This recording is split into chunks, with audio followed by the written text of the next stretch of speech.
as much time as I may. The gentleman is recognized. This evening reminds me of my first session in Congress in 1997. It was a night like this, and we were struggling with a budget that was out of control. We had a Democrat president, a Republican Congress, and while it was a hard fight and we had to make a lot of tough decisions, Republicans in this House and President Clinton together passed a balanced budget amendment agreement that succeeded. It got spending under control. It lowered taxes, didn't raise them, and not only balanced the budget, we were able to pay off almost $500 billion worth of national debt.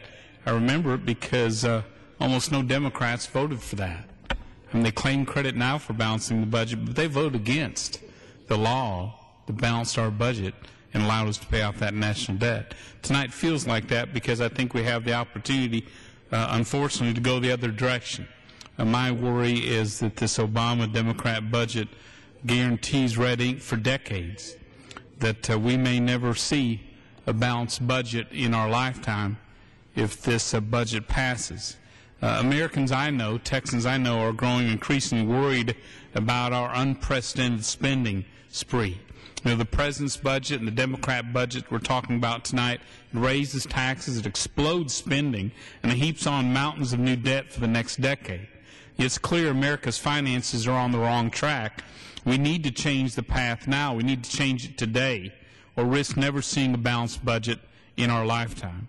And I worry from an economic standpoint, all this new debt is going to drag our economy down further and eventually will lead to higher inflation, which really hurts and hits families and their paychecks by eroding those paychecks and their nest eggs. We can't spend, tax, and borrow our way back to prosperity. Congress has a responsibility to get on a more responsible path that leads back to a balanced budget. And we've got a Republican alternative, Republican Study Committee alternative as well, that I think starts us down that direction. I oppose strongly the budget that's proposed today that increases spending by $3 trillion over the next decade. Just think about spending, federal spending under this Democrat budget would increase nearly $1 trillion in the next year alone. $1 trillion in the next year alone. Think about that. You know, economists tell us that $1 trillion is represented by this. If you start a business on the day our Lord was born, and you lost $1 million every day since, we still would not be to that first $1 trillion. We're going to add more than that in new spending just the next year. We're going to spend twice as much of that in new debt added to the federal debt. Those are staggering numbers, amounts of debt I have never seen, never dreamed I would see in my lifetime.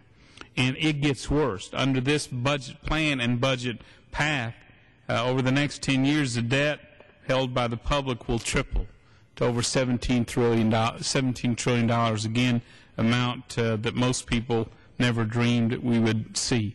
And that's reflected, according to the Joint Economic Committee, you know, the debt as a share of our economy will almost double during that period. Some economists think it will go up even faster. According to a recent study of many financial crises by Professor Kenneth Rogoff and Carmen Reinhart, it's become an instant classic. The U.S. national debt can be expected to increase by $8 to $9 trillion just over the next 3 years. $8 to $9 trillion just over the next 3 years. And during that period, inflation of 8 to 10%, something most of us haven't seen since the 70s, is one likely way the government will end up paying for this huge run-up in federal debt. He compares, these economists compare the coming economic environment to the 70s, which had rising inflation, weak economic growth, rising unemployment, and what we call the misery index. Unfortunately, that's maybe what we're heading for. Because this budget and the President's budget cooks the books, uses faulty economic assumptions in its forecast, it has a variety of accounting gimmicks that really hide the true costs of these dangerous budget priorities. As the Washington Post said last week, not exactly a conservative newspaper, Washington Post said last week, in this budget, Congress deals a blow to honest budgeting. The Democrats now are attempting to shoehorn expensive administrative proposals based on unrealistic economic assumptions. The budget uses gimmicks to mass spending.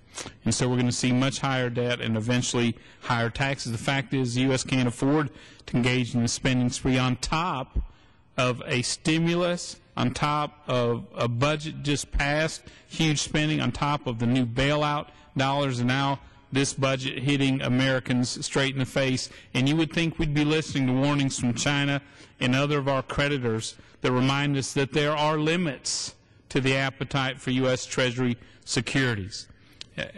We are on a dangerous path. What we see are in this budget are tax increases on small businesses, professionals, on exporters and entrepreneurs, huge new cap and trade taxes, and costly new entitlements that will drive us deeper in debt and really raid the pocketbook of most of American families. We're seeing in this, before I reserve my time, question is, who pays for all this? Because there is no free money in Washington. Someone eventually has to pay for it. It won't be just the wealthy. It's going to be the middle class. It's going to be professionals. It's going to be hard-working families. It's going to be the elderly. We're going to see higher capital gains and dividends taxes, a lot of which our seniors live off in their retirement. They've already seen their retirement portfolio, devastated. Now we're going to tax them if those gains go back up. Be tax hikes on charitable donations at a time when more and more people need local charity services and contributions are down. We're actually going to discourage our professionals and small businesses from giving to our local charities. I guess they think they can use the money more wisely here in Washington. You're going to see a carbon tax, energy taxes that in Texas will drive energy bills up 100% in some areas, 50% in others. It'll be a huge cost to families on the utility bills. The taxes on small business in a variety of ways are going to destroy jobs. The marriage penalty comes back in a major way. You're going to increase the income taxes on professionals and small businesses by at least 20%. And what's interesting, this group, small group professionals and small businesses, they make up about 5% of the taxpayers in America. They already pay 60% of the taxes. They carry 10 times their load, and this budget is going to tax them more. So the signal we're going to send to people is if you go to college and get a degree, if you develop a skill, if you start new businesses, if you build up your life, we're going to punish you for it. We're going to punish you for it in higher taxes. We're going to discourage. This budget brings back the death tax, which is, can you imagine working your whole life to start a business or run the family farm, and at the very end, Uncle Sam swoops in and takes up half of what you've earned? You intended to give it to your children or their grandchildren, but Uncle Sam comes in and takes it. It's the number one reason most small businesses aren't able to hand their business down to their children. Number one business, family farms, don't survive. And today, we're seeing more women-owned and minority-owned businesses that are facing the same death tax. They aren't going to survive it. The death tax needs to go away permanently, as it did under President Bush and Republican tax relief measures. And finally, coming from the energy state, we see an unprecedented increases on America's energy industry.